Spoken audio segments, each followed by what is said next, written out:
HD SLR Shooters special coverage of NAB 2017. Sponsored by Akidio, Aperture, Adamus, Band Pro, Blackmagic Design, Carl Zeiss, Light in Motion, Manios Digital and Film, Shape, Schneider, Sakonic, and Xylite.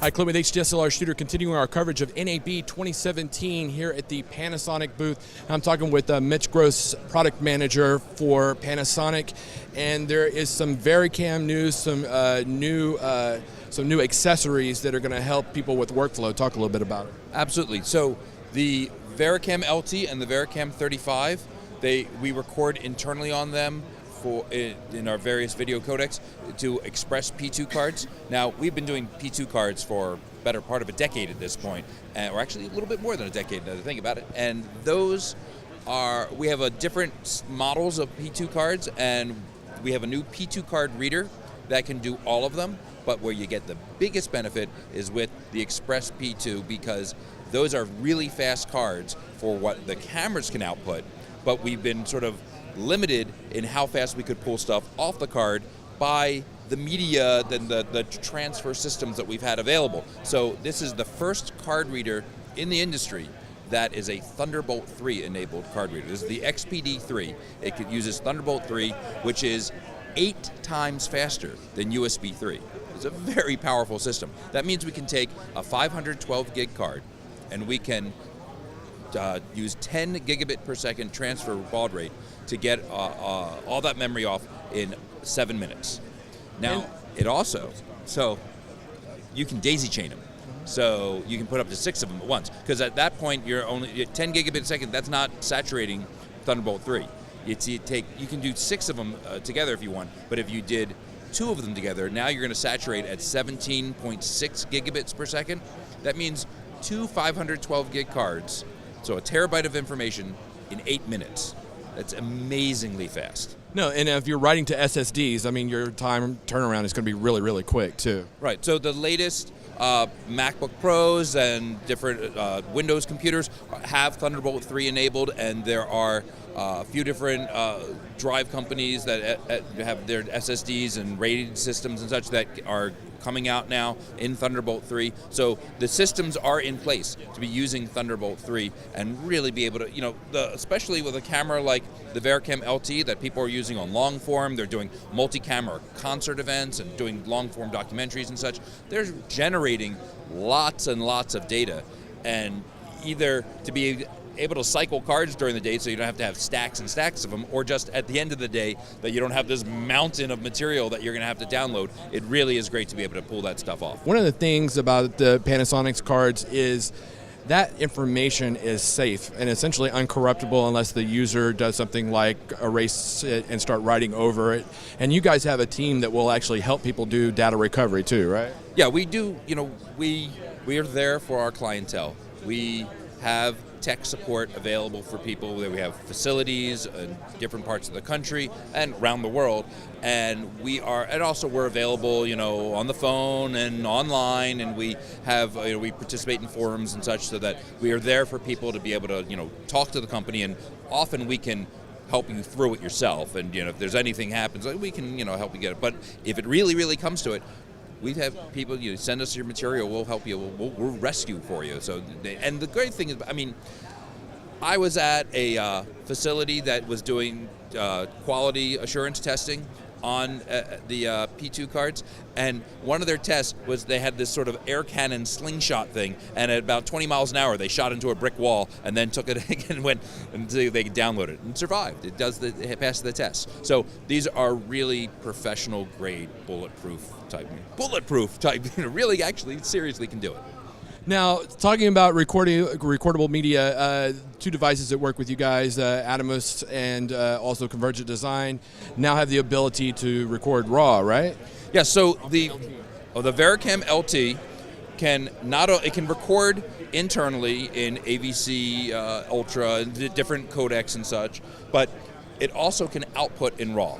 Now, we started outputting 4K up to 60 frames per second. That was back in the fall, and Convergent Design quickly was supporting that in the Odyssey 7Q Plus. The the different Atomos recorders, the Shogun Flame and Inferno. They can do currently 4K up to 30 frames per second, and again, recording those in RAW. Then Atomos also came out with, now they've just released doing that 4K and taking that material and processing it, turning it into ProRes, and then recording it as that. So they offer that a ProRes recording from the camera in 4K. We just announced at the show that we're also going to take the 2K 240 frame per second, which it can do internally in the camera. We're going to output that in RAW, in full, beautiful RAW signal, and then Convergent Design will be recording that on the Odyssey 7Q Plus as well. That is going to be a free firmware update, both in the camera and in their recorder, coming in June, and they'll be together. We have it demonstrating here at the show that, in a beta version, that it works perfectly, and it's a terrific looking image. Excellent. So what's next? What else are you guys talking about here? Well, with the different VariCam models, we knew that we had a lot of the high-end performance. I mean, this is a certain part of the market, and it's a really the VariCam Pure and the VariCam 35 feature films, big TV series, Netflix approved for shooting acquisition for 4K, and we're doing lots of their series and features and stuff. Very high-level cameras. The VariCam LT also approved for that and is doing lots of different kind of work. It's a very versatile machine. But then there's sort of a big jump, a big skip in our product line till we got to smaller cameras like the GH5, which is a terrific machine for $2,000. Unbelievable machine.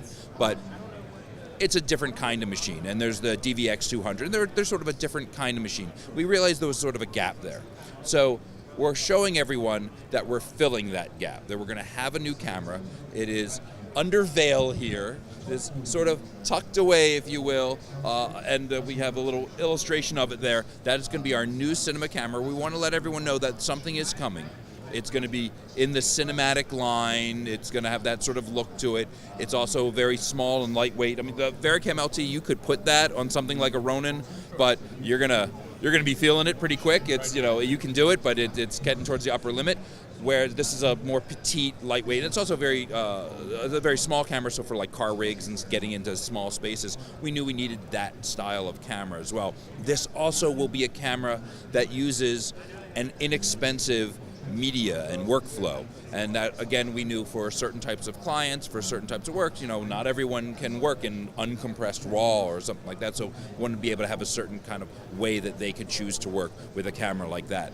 This camera, while it's under veil here, in just 5 weeks it's going to be unveiled, and we'll have a proper preview, full preview of it at the Cinegear show. That's the beginning of June, and then it will be available in the fall. This is not some vaporware thing that we're kind of just saying maybe, whatever. No, this is a real product. We've been working on it for quite some time, and it will be shipping and available to people to purchase in the fall.